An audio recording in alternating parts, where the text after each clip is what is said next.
Bubba Ray, Devon, an incredible moment out there. What brings you guys back here to the WWE? Originally, I was going to say, do you know who we are? But you said Bubba Ray, you said Devon, so you know who we are.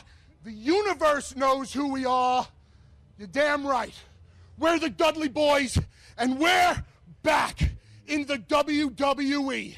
The greatest tag team that's ever walked the planet and the most decorated tag team in WWE history just hit the ring in our backyard, Brooklyn, NYC, and did what we do best, steal the show. Go! You know something? We've been going for 10 years, but those commandments hold truth today. Number 1, thou shalt not steal. Number 2, thou shalt not kill. And the most important commandment of them all, oh, thou shalt not mess with the Dudleys. Oh, my brother, oh, testify.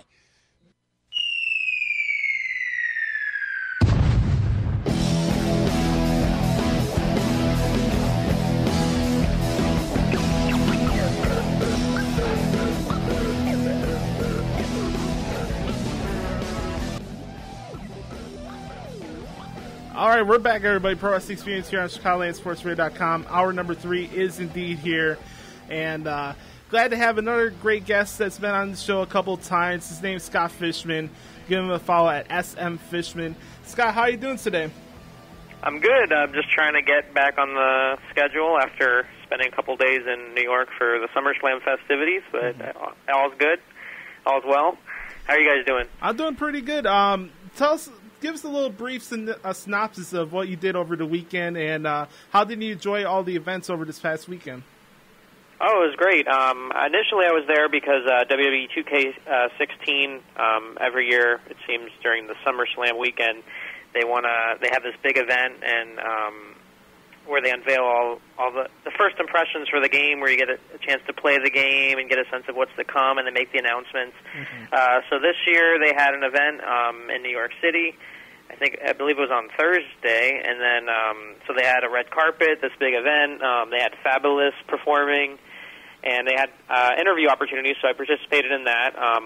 Those interviews will be coming up sporadically. There's one I did on Dolph Ziggler that was just posted today on the Miami Herald website.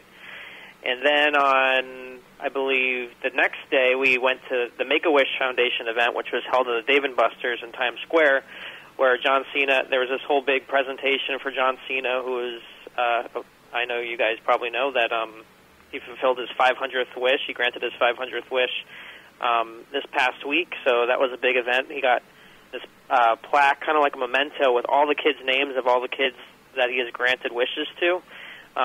And then the kids there was a party for the kids and the Wish families there, where they got to play games and interact with the WWE superstars and divas, so that was really cool. And then Saturday, as far as wrestling-related stuff, Saturday I got to go to the NXT show, which was, incredible at the Barclays Center. And then the next day, SummerSlam, and then fly back home. So that's all the wrestling-related stuff that I did. So I try to bring out some positive news because there's a lot of bad stuff going on today. Obviously, a lot of people know about what happened in Virginia. So good thing I got you on to talk a little about wrestling. I thought it was a great weekend for the WWE. Obviously, getting to sell out an arena like that for 3 straight days is not easy. And they did a good job with all the shows, in my personal opinion.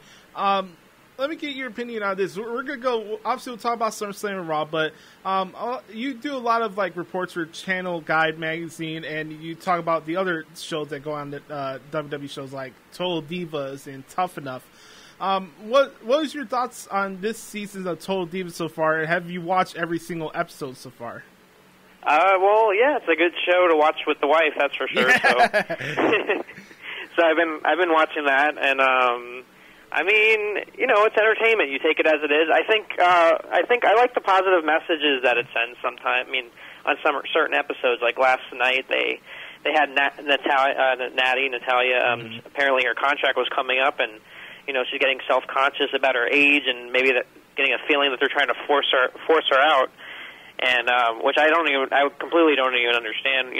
Why don't they use her anymore? I mean, not anymore, but they don't use her as much as they should. Yeah. As the asset that she is to to the Divas division. When you talk about Divas Revolution, it's kind of, it leaves me scratching my head that they're not using her more. I don't know, maybe they have an idea for her or something's going to be popping up where, when you see the same, Divas on the show, it's great to see all these new faces, but you also want to include her. I mean, you look back, her matches with Charlotte and, so many others she's helped over the time, and she's like this veteran in the locker room. So it was good to see that, Nikki has so much respect for her. They both have, mutual respect. I think it shows, it's a good way of showing different sides of the WWE Divas, because a lot of times, until recently, you really didn't get a sense of them as characters and personas, but also behind them, because, a couple years ago, before Total Divas, it was hard to decipher who was Nikki Bella, who was Brie Bella, as far as, their personalities and their looks, and, obviously now you could tell the difference physically, but also you know the characteristics of both, and I think this show did a great job as portraying them in a different light and giving fans an opportunity to see them differently, where they didn't have the TV time to really develop their personas. But this season I think is interesting moving forward. It's always good to see different aspects of the business. I think there's a lot of interest when it comes to seeing what happens behind the scenes or when they're away from the ring. So, do you think? I heard they're bringing back Diva Search on the network. Is it airing this fall?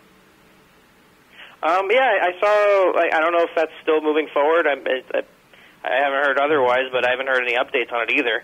And when you look back at the Diva Search, it probably had more success than Tough Enough. Layla recently retired after spending 9 years in the business, and you had Rosa, who was part of the Diva Search, Maurice, Christy Hemme had a long career. So it's interesting that, something that started, kind of like in a joking way where people didn't really take it seriously, but then you see, Eve Torres even also came from the Diva Search. So this was something that, an idea that people were like, oh, this is stupid. They're just taking models, but a lot of these women, they made the most of their opportunity and, really became something within the WWE. Do you think the winner of that show, when they do decide to do it, would be implemented on Total Divas, or would you rather have them go down to the Performance Center like the winners of Tough Enough this year? Well, I think the way the women's matches and the women's division, Divas division in general, is being perceived, I think they would need to get that training and really be immersed in if they really want to take it seriously. With Sarah Lee now winning the competition, it'll be interesting to see how she's going to progress and work at the Performance Center, how she's going to develop her skills. In a similar way as I guess the Total Diva Search will be. It'll be interesting to compare the two presentations of the show, because remember with the Total Divas, with the Diva Search, it was more of like a segment on the TV shows more than its actual full-on, television reality show. So I don't know how that's going to come, but I guess with more details, we'll find out where that's going to go. It also shows you how far The Miz has gone since he was the host of Diva Search when he first started with the WWE, and then he goes all the way back to Monday on Raw, where he had Miss TV with Paige, Charlotte, and Becky. You were on Twitter. Maybe you saw the show on delay or not. I'm not sure yet, Scott. But what was your thoughts on the crowd's reaction towards the Divas? Did you get any tweets negatively towards the Divas on your Twitter? What was your thoughts on that whole scenario this past Monday night? I just think it's an unfortunate situation. I think the whole Diva Revolution is kind of like on cruise control right now. Mm-hmm. You're seeing the same kind of matches, and don't get me wrong, they're getting the time, and they're having pretty good matches. But fans want to see more. They want to see some storyline advancement. They want to see more character development. You put them as groups, but you also want to see them as individuals. And I think it's getting a little stale at this point. I think something needs to happen to move this forward, and what direction this is going to go, and how these women are going to be perceived moving forward. You have to give us reasons to care beyond, yes, this is a Divas Revolution, and we know all these kind of elements in the air, but that's what goes back to, I think, implementing more women into this whole thing, besides having the same 9 involved. And now the big, the story is if, Nikki's going to beat AJ's record-breaking Divas Championship title run. So I guess that's the overarching story right now. But I think the disrespect to the fans partly was due to them feeling kind of the same way and not feeling invested in this whole story, and But it's sad because they know they put the hours in. They're training hard. They want to put on the best match possible. So it's got to be disheartening and discouraging for them to see. I mean, I know a lot of them went on Twitter and social media and expressed their displeasure to the crowd. It just became a case, when you're in Brooklyn or in other parts of the country, they want to get themselves over. They want to get themselves on TV, and this is one way of doing it. I mean, I think another thing that hurt them during SummerSlam was the placement of their match, which was after the WWE World Heavyweight Championship United States title match with the whole Jon Stewart thing. People didn't have time to recover. They were all put in a bad situation, I think, with that, and that's kind of affected the response from the crowd when it came to that match. I think maybe it would have been better off even if it kicked off SummerSlam, so I think that would have been better for them if they were going to go that route. And just comparing it to the... it's interesting because you compare it to the feeling of the NXT crowd when you saw Bayley versus Sasha Banks. They were so into that match and was so invested. And I think another thing that happened on Raw is fans really wanted to see Sasha Banks, so I guess when they didn't get what they wanted, they kind of, turned on the ones that were in the ring. Yeah, I see what you're coming from, and I agree with you. It's going to be a process, obviously, because I think the long-term goal, what all the fans wanted and we wanted as wrestling media members, is just for women to have better matches and have more opportunity to tell a story in the ring instead of just having TV matches for 4 minutes and then it's just then nothing else happens, right? And it's going to be a process. I think they're having better matches now. I'll transition to this next point when it comes to NXT. I think it's kind of apples and oranges scenario here. Don't get me wrong, I love covering NXT each week. I love the show. I think sometimes the TV show on the network is hit and miss, and they have more opportunities to do more free stuff because obviously it's on the network and the WWE can do whatever they want, and they're not stymied by sponsors or networks with long commercial breaks and stuff. So when it comes to like NXT and the main roster, you think it's a little bit too much of a apples and oranges comparison? Because for me, I to say that you're going to compare NXT TakeOver Brooklyn on a massive scale to SummerSlam, which was a 4-hour show this year, it's kind of flabbergasting in my opinion. I mean, yeah, it's a difference. Yeah, a lot of people compare it, and maybe in many ways it's unfair because you're putting on, with WWE's main roster, you're putting on so many hours of television each week. I think, that's got to be hard. And you think about, when you look over it overall from, far away, it can seem like, okay, they're having the same matches and everything over and over again, but it's hard when you have so many hours of television, so many hours to fill each week, where, like you said, NXT is 1 hour a week, and, they keep it simple, and they have their roster, which is changed up because you only have an hour of TV, so you're likely to see different wrestlers each week and different focal points where people are used to, they're almost spoiled in a sense of seeing the same names, each week that they love, but absence makes the heart grow fonder. Maybe after a couple weeks of not seeing a certain wrestler because, of time constraints, then they would be excited again to see them again. So that, I think, the sense is that can also be affected by it, and just the fact that it's just a perception of NXT. It seemed as this new thing that's going on, so people want to, get on board, and there's this buzz around it because of the great matches that they're having, and so it's two different. It has a different feel to it, and I think that's good to have the different feel. I mean, It's under the same WWE umbrella, but it's good to have competitiveness, and they both brands, or I guess both brands. I guess you call them brands that drive each other. They both want to be better now because WWE guys see what NXT is doing and want to up their game just as much as the NXT guys. I mean, if you look at 2015 alone, you have so many great matches that have happened on the main roster, on Raw, on SmackDown, on pay-per-view. So, I mean, people should look at that and see. I mean, this has been a great year for wrestling. I mean, Absolutely. Even if you look at the matches John Cena has had. I mean, yes, he's worked with amazing talent, but you got to give the guy his due as well because he's switched up, his arsenal, I guess, of moves a little bit, and he's really, I think he's upped his game this year, and I think maybe it's because people expect more in the ring now. It's more about the athlete more than the sports entertainer. It seems this year. True. And before we get to Undertaker and Brock, Scott, do you think SummerSlam should be a good idea to go to different cities each year, or do you think it'll go back to LA or stay in New York? I think WWE's been very happy with the type of publicity that they've gotten from being in places like New York and Los Angeles. So I could see that being kind of a home base type of thing.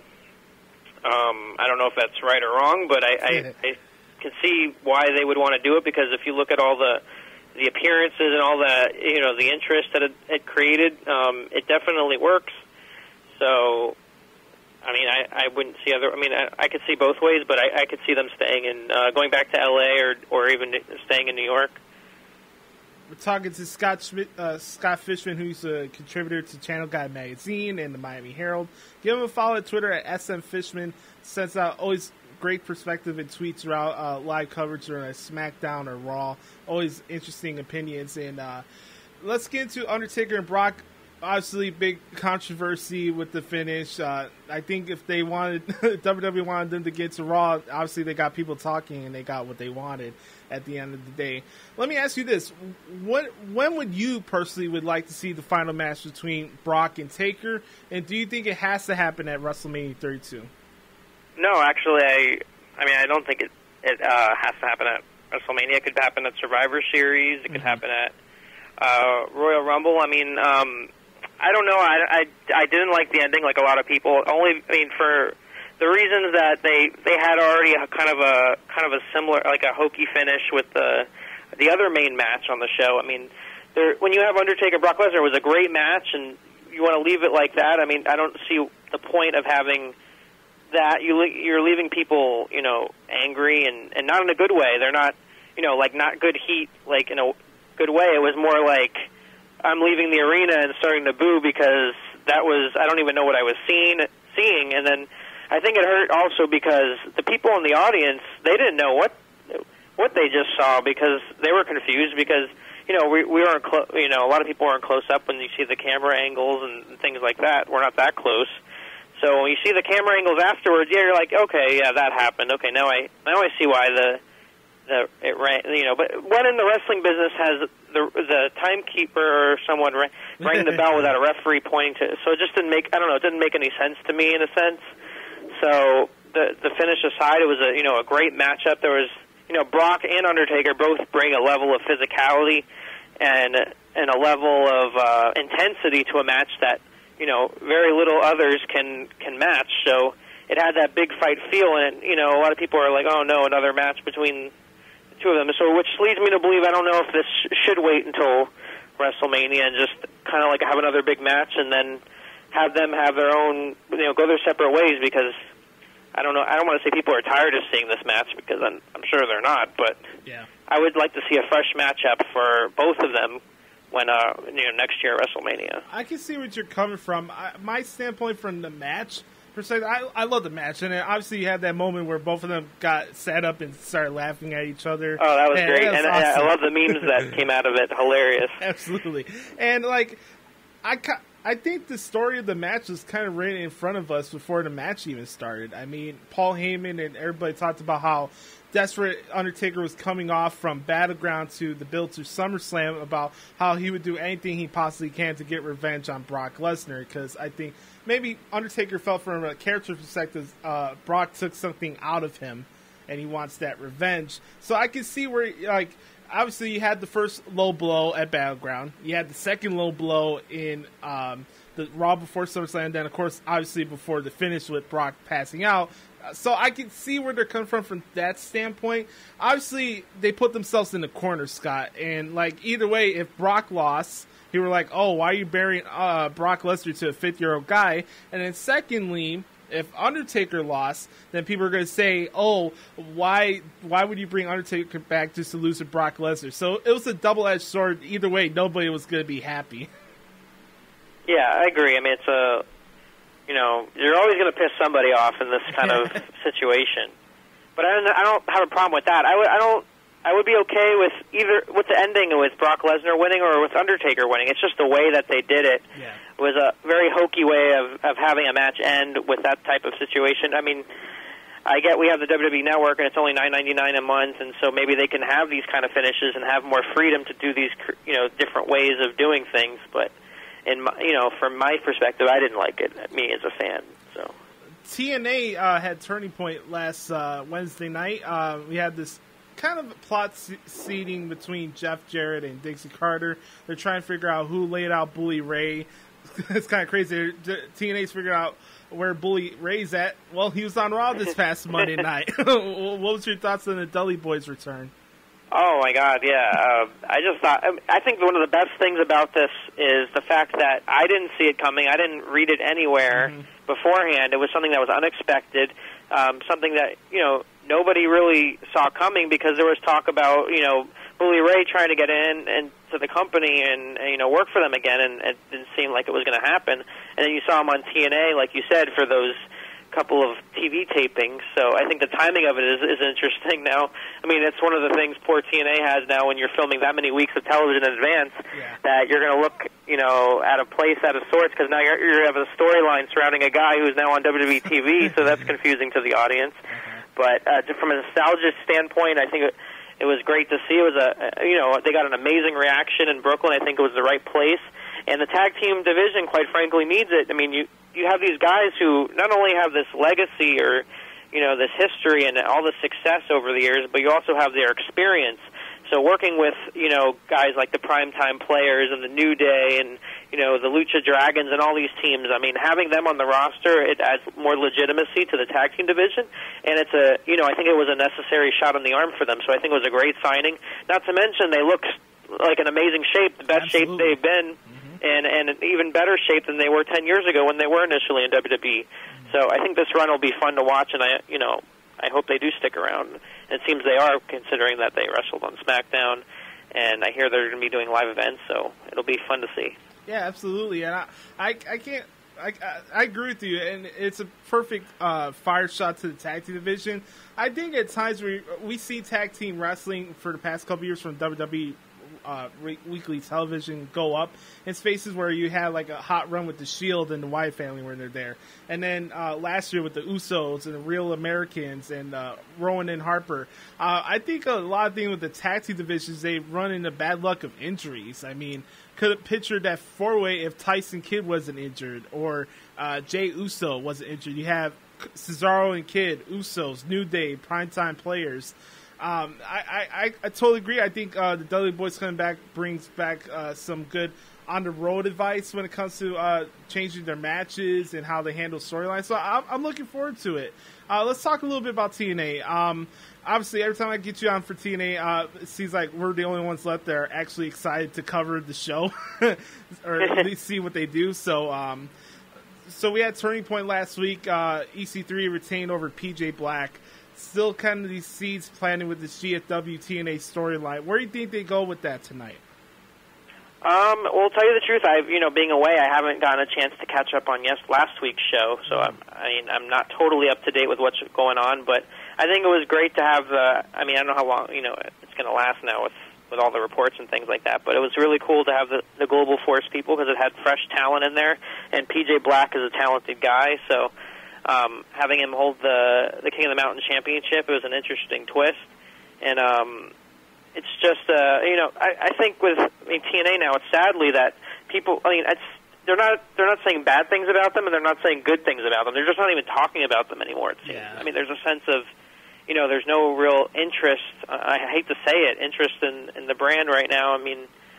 Because people have, there's been so many changes and people jumping ship and things like that, and now they have, this growing roster where they almost have to start from scratch, which isn't, necessarily a bad thing, because now you have all this young talent that want this opportunity and are going to work hard to keep it and get it.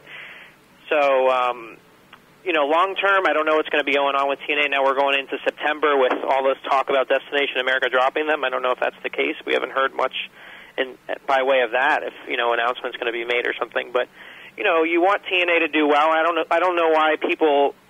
people who, dismiss the product, I have a lot of friends who are negative on the product, but they don't watch the shows, so I don't take their critique seriously. If they really watched the shows, they would have an idea of then I would be like, okay, you watch the show and you don't like it, that's fine, and you give me an argument of why you don't like it. But there's so many people online, especially, who blindly and just dismiss them without even watching the product. And there's a lot of great talent on there, and including right now for the GFW guys. So I like seeing TJ Black in there, and a lot of the other young guys and hungry talent. I mean, they still have a great roster, and they still have a genuine passion and want to put on a good show. So I want to cheer them on because I'm a wrestling fan, and I want them to succeed, because it creates opportunities for everyone else. So it's good for everyone. Mm-hmm. One last thing before I let you go. We saw Sting come back on Monday Night Raw. Nice little surprise. Obviously, his paint got a little faded with him sitting in the box for about 15 minutes. But what was your thoughts on Sting coming back in? They got an interesting scenario here with Rollins and Sting for Night of Champions. It was kind of interesting. I never thought Sting would actually have an opportunity at the WWE title. And now it's the case. Do you think Rollins does double duty, or do you think they find a way to get the U.S. title out of Seth Rollins' hands? Well, it seems like they're going the Ring of Honor way with Jay Lethal, where he's going to be defending the title in the same night. Mm-hmm. I don't know if that's the case moving forward, but I mean, I could see that happening. Seth Rollins is an amazing performer. I think when for me, being in the audience for SummerSlam, you really got a sense that like this guy has come a long way, even in the last couple of months when he's held the WWE World Championship. Like, he's taken the ball and ran with it. I think initially when WrestleMania happened, people were scratching their head like, oh, is this guy going to really be able to, be a good champion and uphold it, the championship? But he's one of the great heel champions, of the modern era, I would say. Like, you look past where people really, he does a great job, on the microphone, and he's really developed his persona, breaking away from the Shield and developing his own identity. So, and now getting the opportunity with Sting, there's a great story there because, last year, Survivor Series and, a lot of history with the two already where Sting's always getting in Seth Rollins' business, and Seth Rollins wants to prove that he's the man, so he's going to face Sting, and Sting wants to prove that, he's still got it. But I don't know about getting the championship opportunity because, he lost to Triple H, so I guess just because he's Sting, I guess he gets a title opportunity, which I'm not against, of course. It's a fresh matchup. It's happening at Night of Champions, so it's, I guess with Brock Lesnar not having a match, that this is going to be a good draw. Having another guy, I'm happy that they didn't. I'm actually happy they didn't include Sting in the SummerSlam card because the card was big enough. You don't want to overshadow someone. I think now that Sting's back, he can be focused on rather now that Brock Lesnar kind of fades to the back and the Undertaker fades to the back, and then they'll be brought back. So I like the way they're using the part-time guys in these types of situations. So when they're gone, when they actually come back, then it's exciting to see again. So I think that's what's good about these things. And having the Sting go for the WWE World Heavyweight Championship is something a lot of people didn't think they would ever see, and it was almost surreal seeing him hold the championship on Raw. So I don't know if it's going to happen. I mean, I hope there's not a hokey finish, but I could see how that would happen. Yeah. So I'll see where this goes, but I could see both scenarios. Like, part of me actually wants to see Sting hold the title because I think that would be the icing on the cake and really cap off his career. Yeah. But at the same time, it would be a great opportunity for Seth Rollins to really solidify his reign as champion. So I think it'll be an interesting match and a good match, and people are excited about it. And I think the way they did it and introduced Sting again was a great way of doing it. I thought it would, there were so many other guys you could picture in that type of situation. I mean, I think Kane, another guy who has beef with Seth Rollins and others, like, that would have been interesting to see, but I think this was the best case scenario for who is behind the curtain. The question is, though, where is the statue? Yeah, exactly. Where is it at? Is it in Coney Island? I don't know. Yeah, was it destroyed? I mean, I expected the statue just to be destroyed. Yeah. I thought they were building up to that, but I guess, I don't know where it is, so I guess that's the question we'll find out next week. Yeah, they got some nice attractions coming up. I mean, you got Sting for September for Night of Champions, and then you got Brock for that Madison Square Garden show on October 3rd. Yeah, they're spreading it out. That's what I'm saying. Yeah, I think it's a great way they're utilizing their part-time talent. Absolutely. Scott, I'll hit you up sometime in a couple weeks for a Night of Champions. I appreciate you taking your time to come on the show today. I know you've been busy. Check out Scott's work at SM Fishman. He gets all the links. Check out the interview he did with Dolph Ziggler, all other talent from the 2K event in SummerSlam. Scott, thanks for coming on the show, and we'll do it again. All right, thanks a lot. Appreciate it.